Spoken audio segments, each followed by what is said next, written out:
Bal. Pero respeto naman. Dahil ang respeto ko sa inyo hanggang ngayon. Pero wag ganun, Kuya Bal. Nasasabihin mo ako, anak ng demonyo. Balahura. Dahil kahit kailan po, hindi ako nang babalahura sa inyo.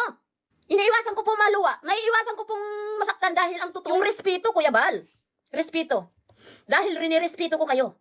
Masakit, Kuya Bal. Dahil nandyan yung paghanga ko sa inyo. Yung suporta ko sa inyo. Na binuo ko 100% na suporta ko sa inyo. Hello mga sangkay, mga kalingap! Welcome back to my channel. Ito po muli yung sangkay na si Sangkay Londs muling nagbabalik. Kumusta? Kumusta kayong lahat? Sana nasa maayos na kalagayan ng lahat. Dito sa Pilipinas or sa mga nasa ibang bansa, dobling ingat tayo, no? So mega love shoutout sa inyong lahat, sa Team Sangkay Original, Team Sangkay Sponsors, Team Kalingap, Kuya Val at Edna Kalingap Rob. Sa lahat ng aking mga followers, supporters, and subscribers, sa mga lolos, lolas, OFWs, and PWDs. Mega love shoutout sa inyong lahat, and of course, I love you all. Ayan. Medyo hindi ko tatagalan, no? Itong aking intro sa ngayon, no? Pag-usapan natin itong live kanina ni Malo de los Santos, no? Patungkol dito sa pag-alma niya doon sa live ni Kuya Val, na ang sinabi ni Kuya Val ay mayroong mga sponsors dito sa Kalingap na lumipat doon sa kay Joel Salcedo, which is tinatawag ni Kuya Val na anak ng demonyo, si Joel Salcedo. Ito yung inalmahan ni Malo de los Santos na para na rin daw siyang tinawag na anak ng demonyo. Dahil nabanggit ni Kuya Val yung pangalan dito ni Malo de los Santos doon sa paglipat sa isang anak ng demonyo. So panoorin natin itong live, no, ni Malo de los Santos. Then after natin na mapanood, magbibigay ako ng opinion or kuro-kuro patungkol dito. Tara mga sangkay, mga kalinga, panoorin natin.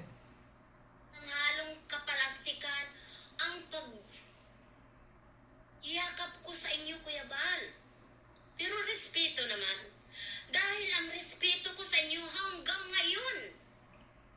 Pero wag ganun, Kuya Bal. Nasasabihin mo ako, anak ng demonyo. Balahura. Dahil kahit kailan po, hindi ako nang babalahura sa inyo. Masakit lang po. Dahil ang pamilya ko po ang naaapektuhan. Iniiwasan ko po maluwa. Naiiwasan ko pong masaktan dahil ang totoo lang po talagang lumalabas sa bibig ko. Yun na. Yung respeto, Kuya Bal. Respeto. Dahil rinirespeto ko kayo. Dahil pag kayo ang topic, kahit gustong-gusto kong pumasok sa live nila, nakikinig lang ako. Dahil ayaw kong kumument na kung ano pa man. Masakit, Kuya Bal. Dahil nandyan yung paghanga ko sa inyo. Yung suporta ko sa inyo. Na binuo ko 100% na suporta ko sa inyo. Pasensya na guys ha, mga kapatid. Dahil talaga ako, iyakin talaga ako po pag nararamdaman ko po yung sakit, yung pagmamahal kong ibinigay sa mahabang panahon, respeto. Pero wala man akong sinasabi, bakit ako ninyo dinadamay sa mga ano? Kung kayo may kaaway, hindi ko kaaway. Sabi nga, kaaway ni Juan, hindi magiging kaaway ni Maria. Huwag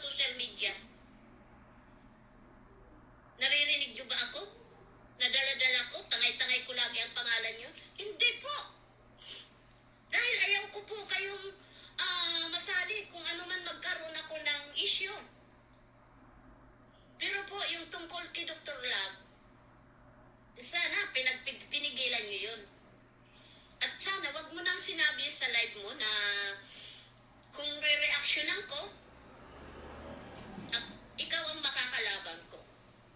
Bakit, Kuya Bal? Ganun na ba siya ka-importante sa'yo? Yung tao na yan?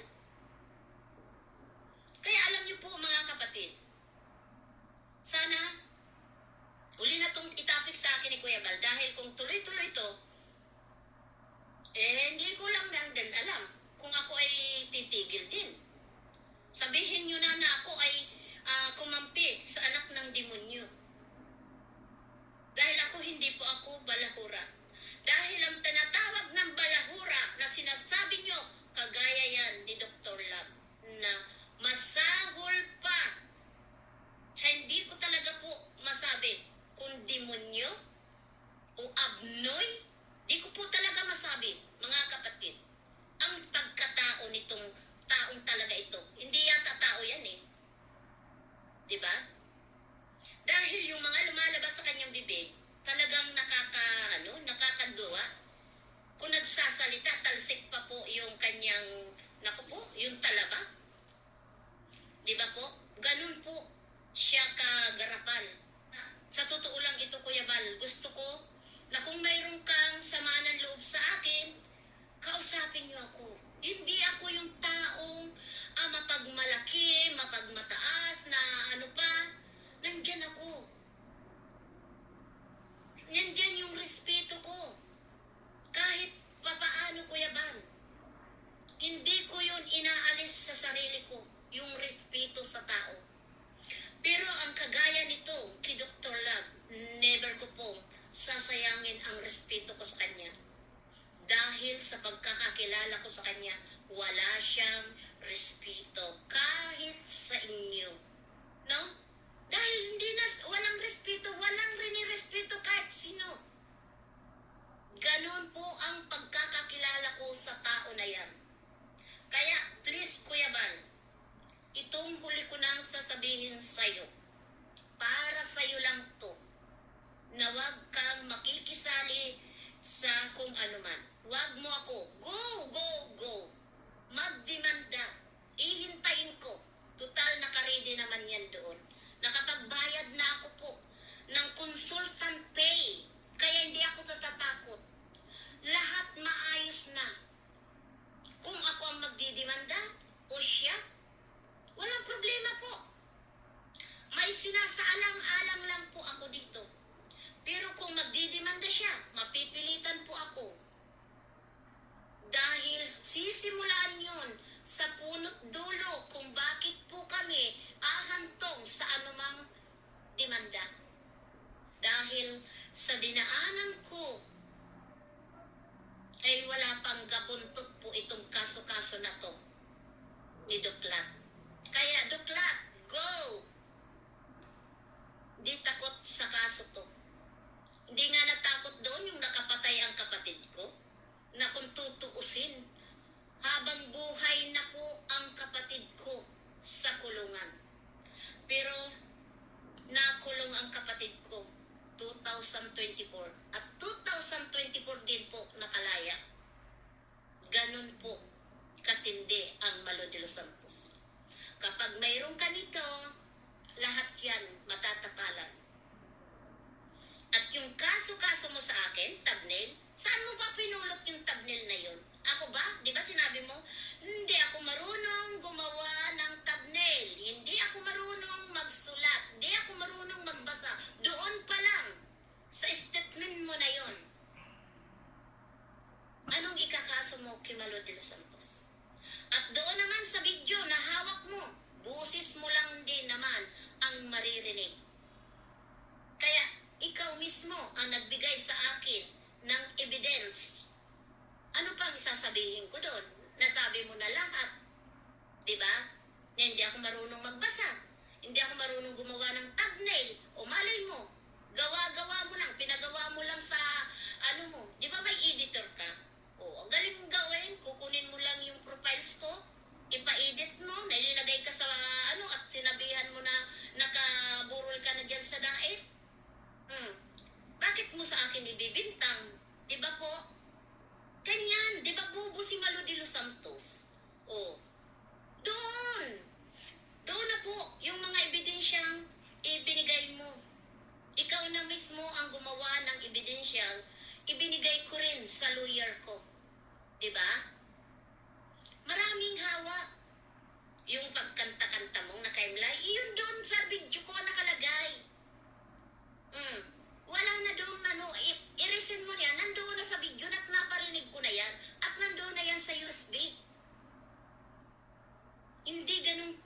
bobo si Malo de los Santos na tingin mo, bobo,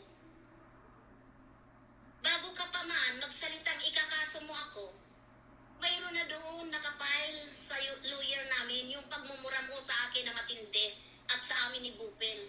Nandoon na yun. Diba? Di lang ako nagsasalita.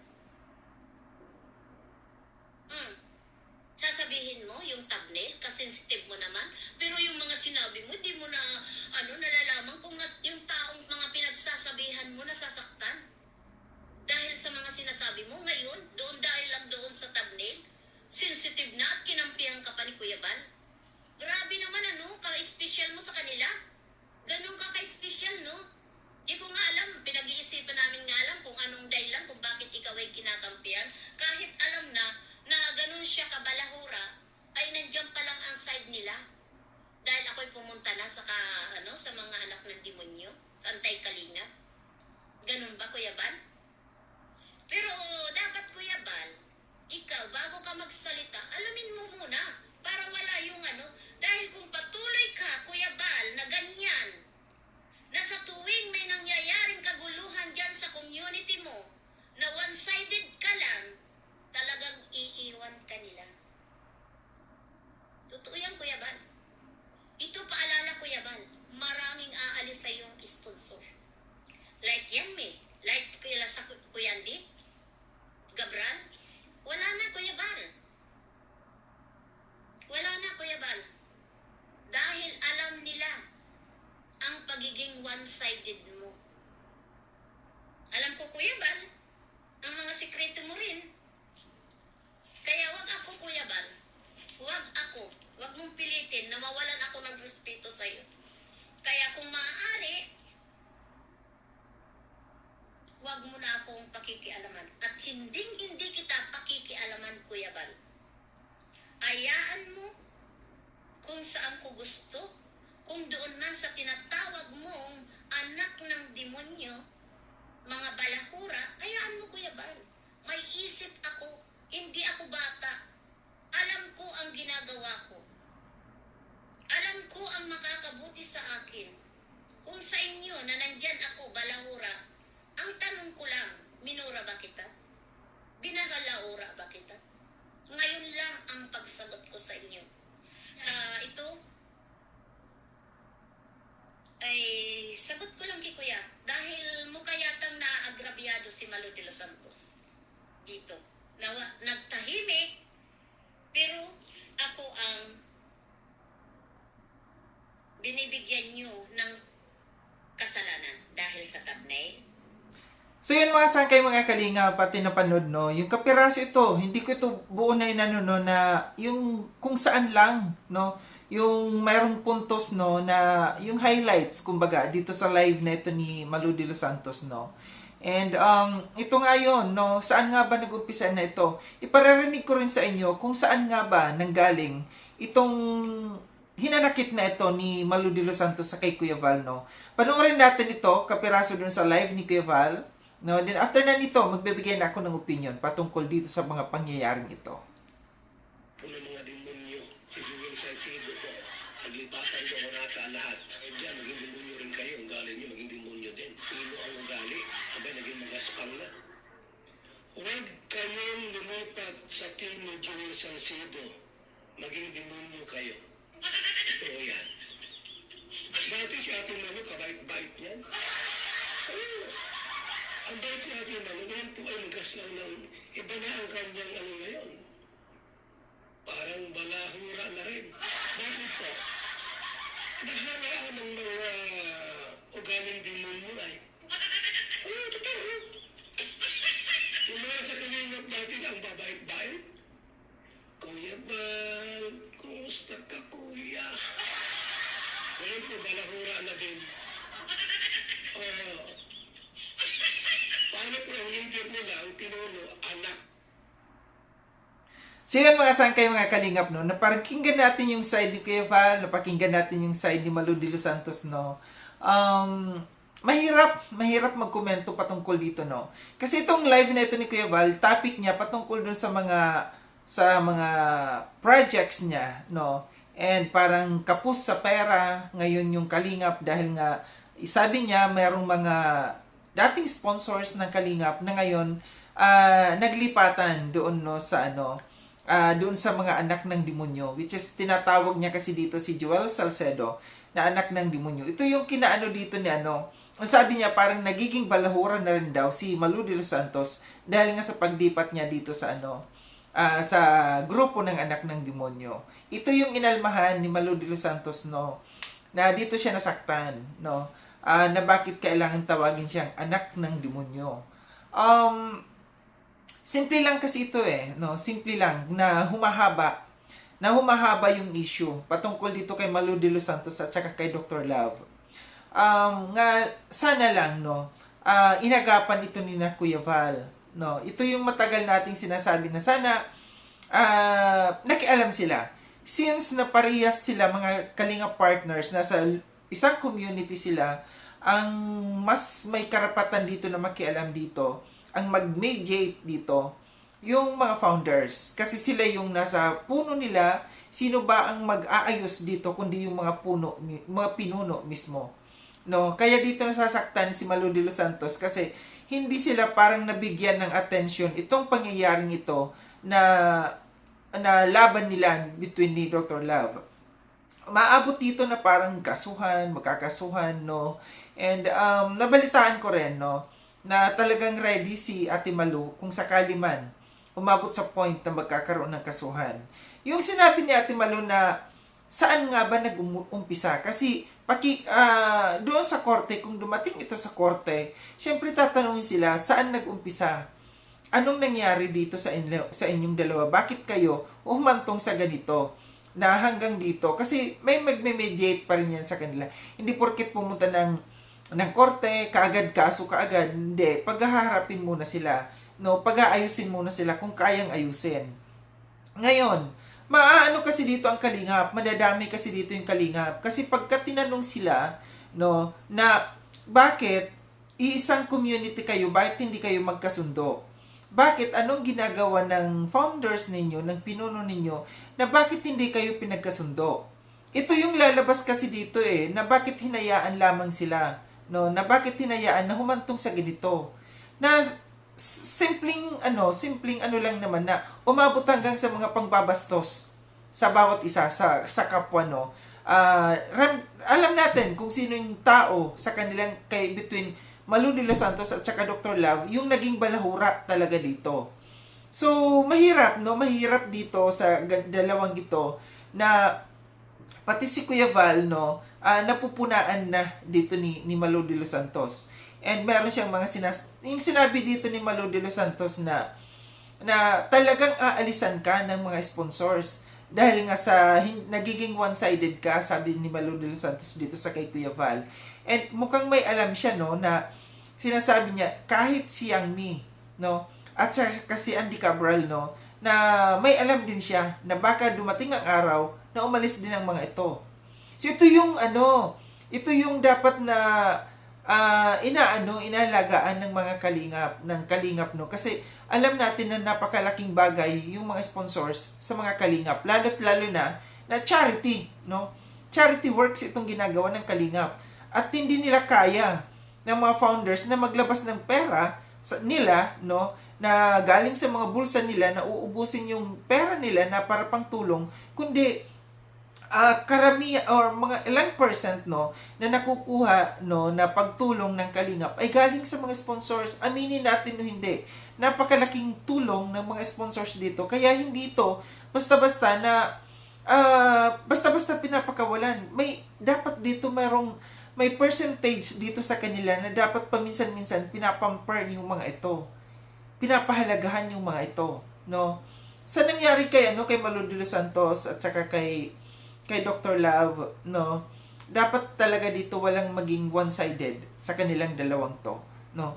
Napakasimple na dapat maayos ng maayos, no. Bilang isang founder ni Kuya Val, dapat binigyan talaga ito ng oras ni Kuya Val, no. Hindi kasi hindi rason yung sasabihin na wala akong pakialam sa inyo, bahala kayo kasi matatanda na kayo, busy kami dito sa mga ginagawa naming charity, bahala kayo dyan. No. kailangan kasi nasa loob sila ng umbrella. No, nasa loob ng umbrella ng kalingap ng community, dapat meron dito nagme-mediate. Especially na dito sa mga founders na ito. So ito lang aking reaction patungkol dito, no. Sa mga hindi pa nakapag-subscribe kay Sangkay Loans, subscribe niyo na po ako. Click yung notification bell para updated kayo sa lahat ng mga videos na aking gagawin. Like and share itong video na itong mga sangkay. Kita-kits tayo ulit sa susunod na video na aking gagawin. Ingat kayo sa ang dako ng mundo bang kinaroroon. Paalam ng mga sangkay, mga kalinga, paalam.